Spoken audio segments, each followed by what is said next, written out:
Бірінші мысалға назар аударайық. Айын арифметикалық прогрессиясы берілген. Оның үшінші мүшесінің мәні 11-ге тең, бесінші мүшесінің мәні 19-ға тең, алғашқы 10 мүшесінің қосындысын табыңдар дейді. Енді бұндай жағдайда біз алғашқы 10 мүшесінің қосындысын табу формуласын жазып алайық. Бізде үшінші және бесінші мүшелер белгілі болып тұр.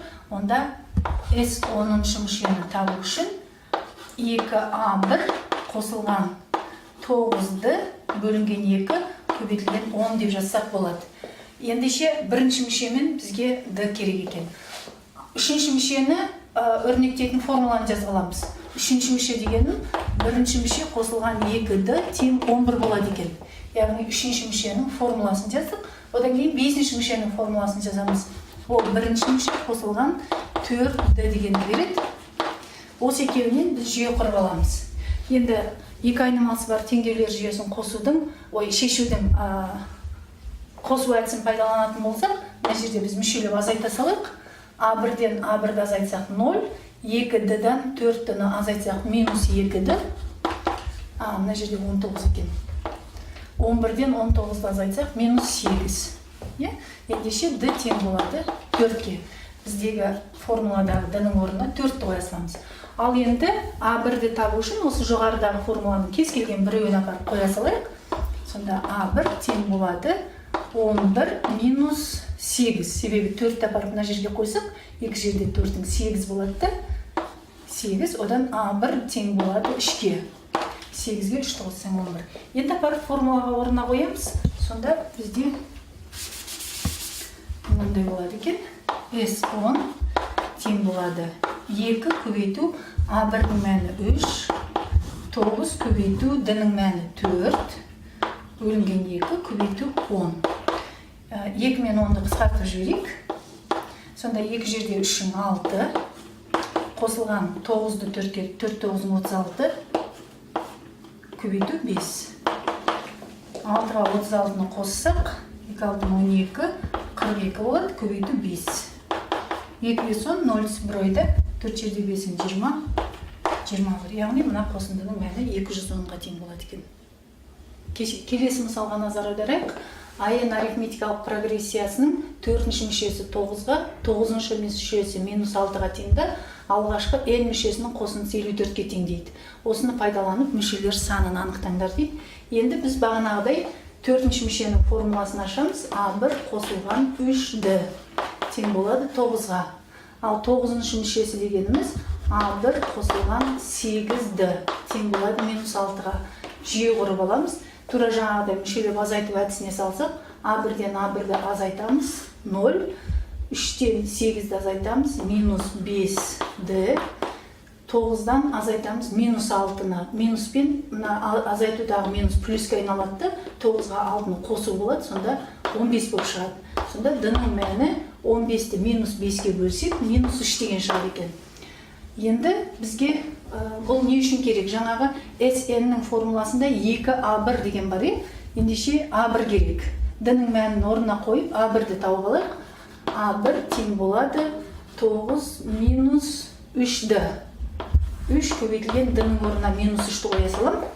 Сонда екеуін көбейтсем плюс 9, 9-ды 9-ға қоссам 18 болады. Бірінші мәнім, А1-дің мәні 18-ге тең екен.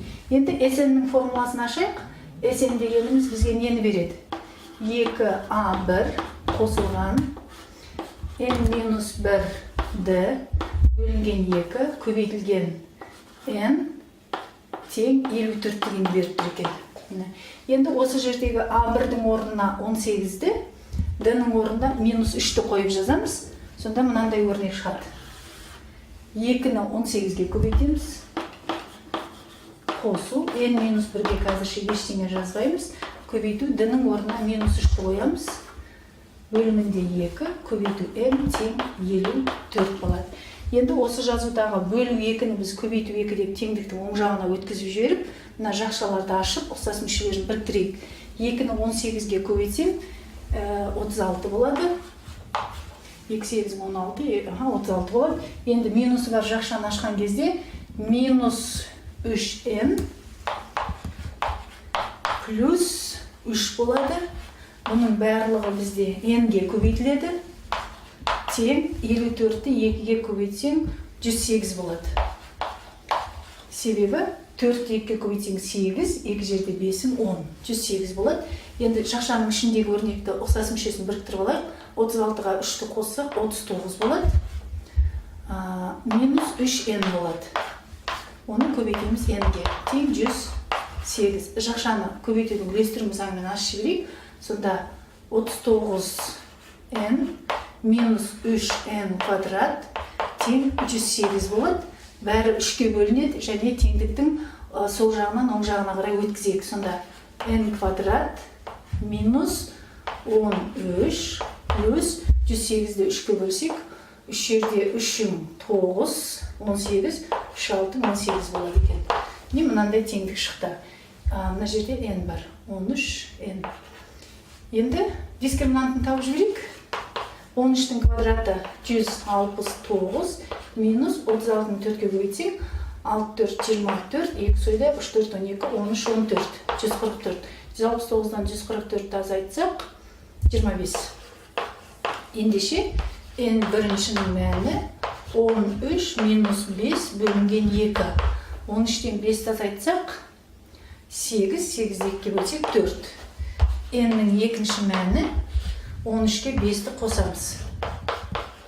Бөлу 2. 13-ке 5-ті қоссақ 18, 18-ді 2-ге бөлсек 9. Яғни берілген есепте n-нің мәні 9 немесе 4 болғанда осы шарттар орындалады екен.